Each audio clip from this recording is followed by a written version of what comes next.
Hi everyone, Shri Swami Samarth. आज आपण पाहणार आहोत शाबूचे वडे कसे बनवायचे ते।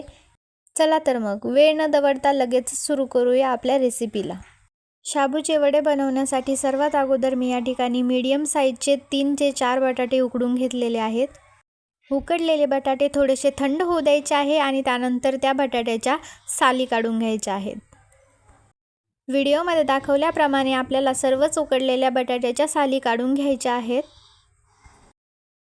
शाबूचे वडे बनवत असताना बटाटा या ठिकाणी छान उकडलेला असावा, यासाठी मी टोटल 3 ते 4 शिट्ट्यामध्ये हा बटाटा उकडून घेतलेला आहे।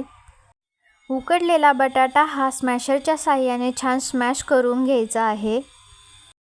तुम्ही व्हिडिओमध्ये पाहू शकता आपला बटाटा छान उकडलेला असल्यामुळे स्मॅशरने तो इझिली स्मॅश होत आहे। बटाटा हा छान स्मॅश करून घ्यायचा आहे, त्याच्यामध्ये कुठलीही गाठ नाही राहिली पाहिजे। यानंतर यामध्ये एक मोठा बाउल भरून मी शाबू वापरणार आहे। शाबू हा पूर्ण रात्रभर भिजलेला आहे। त्यानंतर त्यामध्ये 2 चमचे नमक आणि हिरवी मिरचीचा ठेचा घालणार आहे आणि नंतरून लगेचच 1 वाटी भाजलेल्या शेंगदाण्याचा कुट्टा घालणार आहे। आपण घातलेल्या सर्वच वस्तू ह्या एकजीव करून घ्यायच्या आहेत।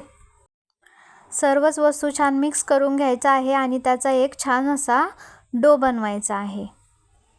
प्रत्येकच उपवासाला आपण साबुदाण्याची खिचडी खातो, पण त्या व्यतिरिक्त जर आपण हा शाबू वडा बनवला तर हा शाबू वडा खायलाही टेस्टी लागतो आणि अगदी इझिली बनतो।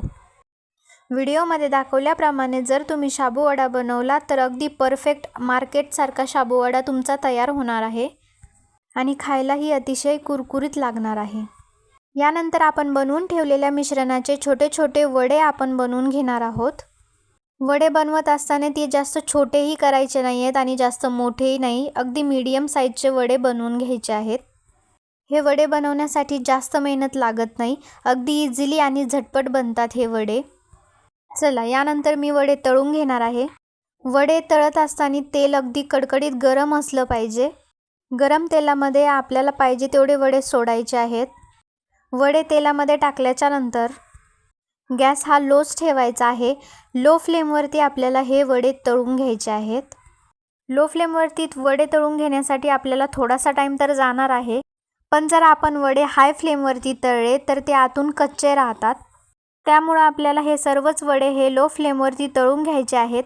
लो फ्लेमवरती वडे तळून घेतल्यावर वड्यांना छान क्रिस्प येतो। छान असा गोल्डन ब्राउन कलर येऊपर्यंत आपल्याला हे वडे तळून घ्यायचे आहेत।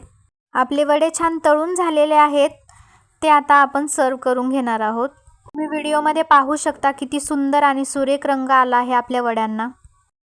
तर आपले वडे आहेत ready to serve. Thank you for watching my video. Like and subscribe to my YouTube channel. Thank you.